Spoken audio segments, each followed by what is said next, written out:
Hello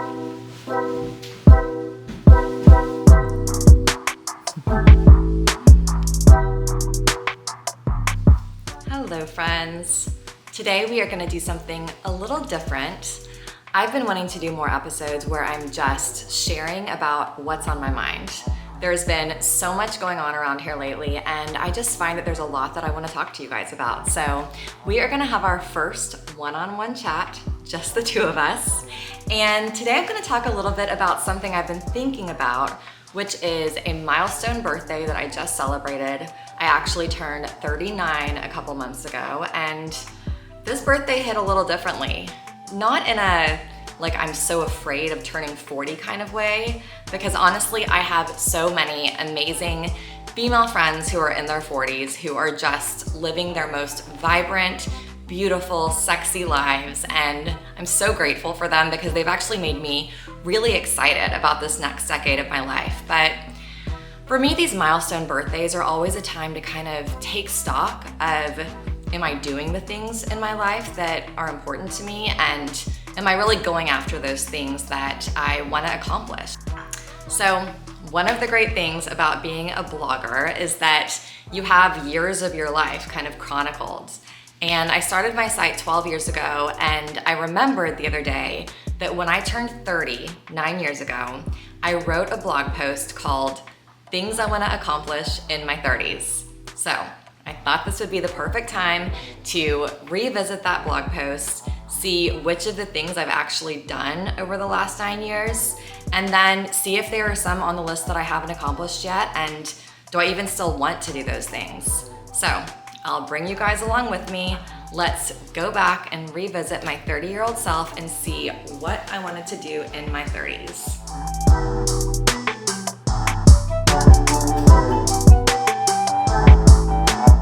Always so crazy to go back and revisit these old blog posts. I mean, first off, check out this outfit.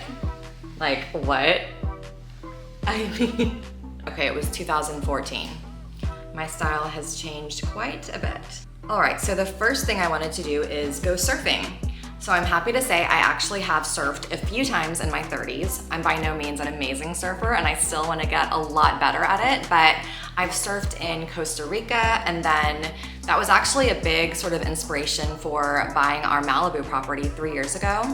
Again, I haven't become a pro yet, far from it, but surfing is definitely something that I'd like to do a lot more in my 40s and my 50s. The next one is master bread baking.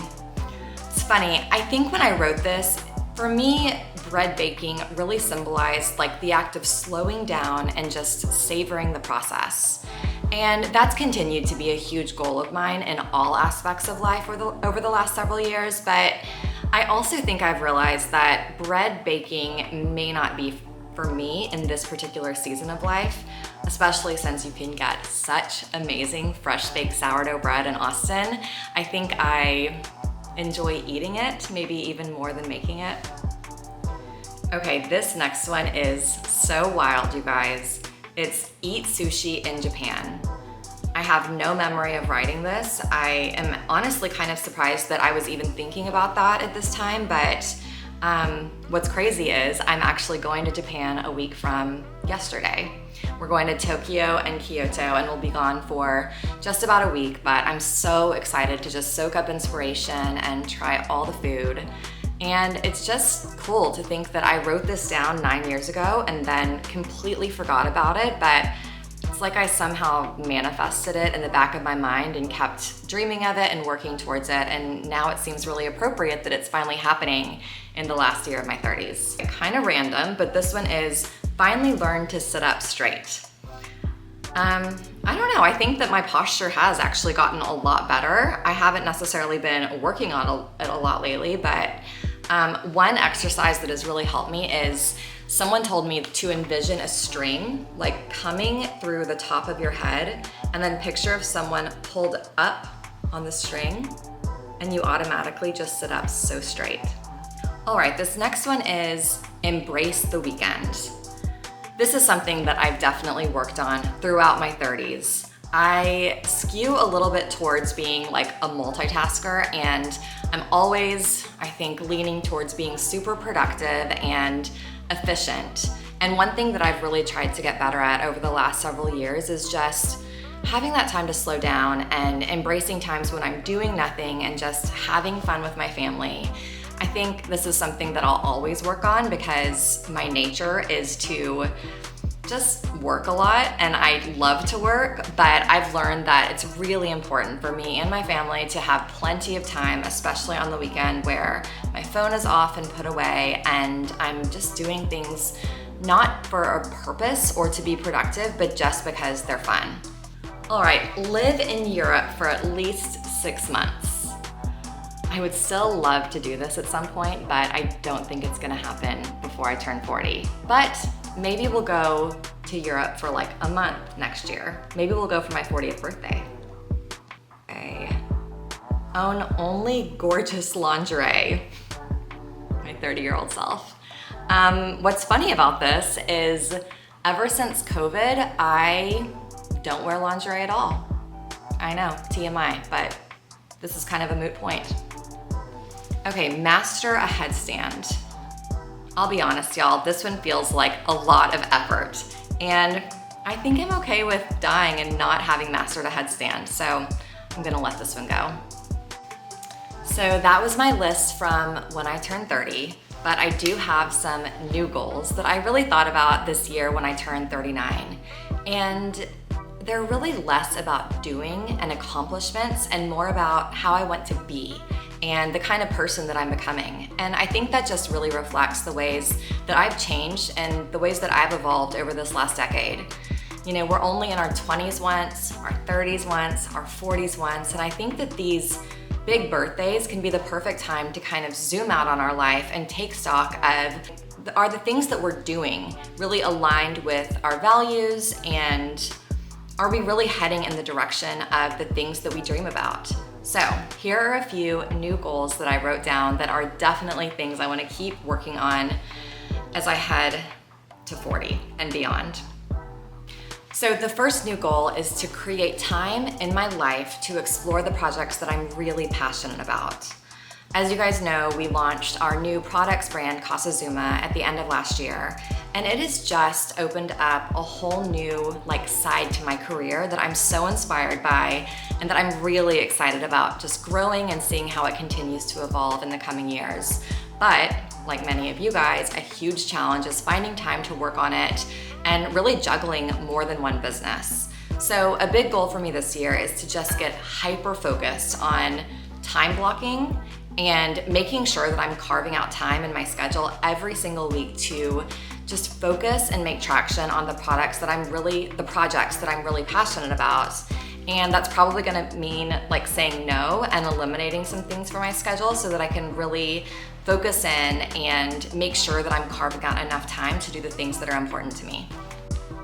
Okay, this is kind of embarrassing, but for the last 3 New Year's, one of my resolutions has been to have more fun, which makes me sound so square, but I do tend to get very focused on things, and sometimes I feel like I just need to loosen up and have a good time a little bit more.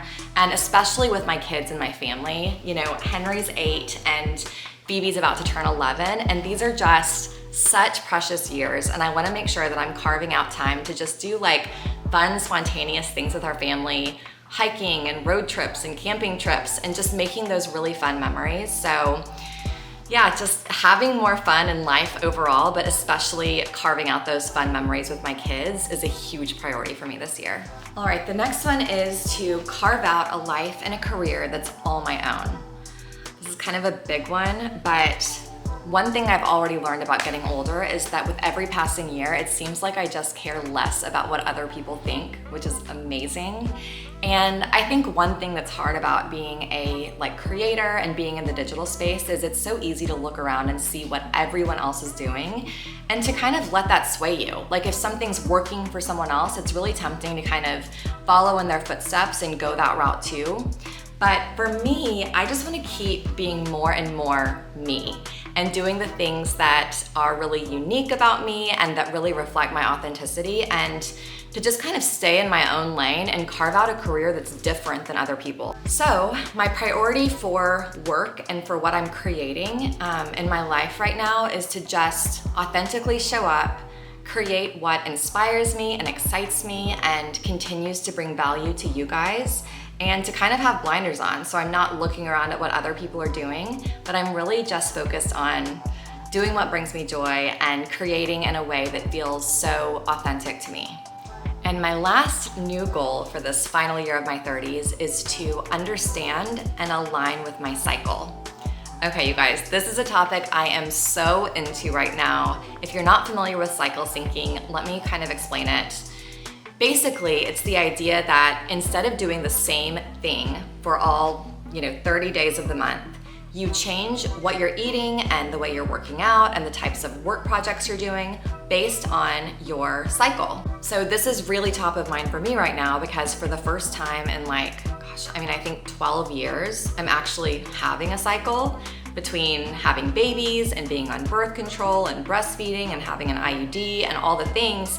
I just haven't had a period in a very long time, and that has changed. So I'm actually really excited to lean into just understanding what's going on in my body in a whole new way. And I have gone down the rabbit hole into cycle syncing, and I'm having so much fun experimenting with how to work with my cycle so that I really thrive. So I'd love to share more about this.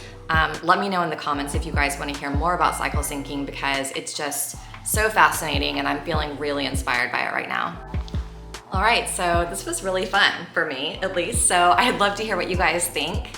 Do you like this kind of format? Drop any comments about questions you have for me or other types of videos you'd like to see from me.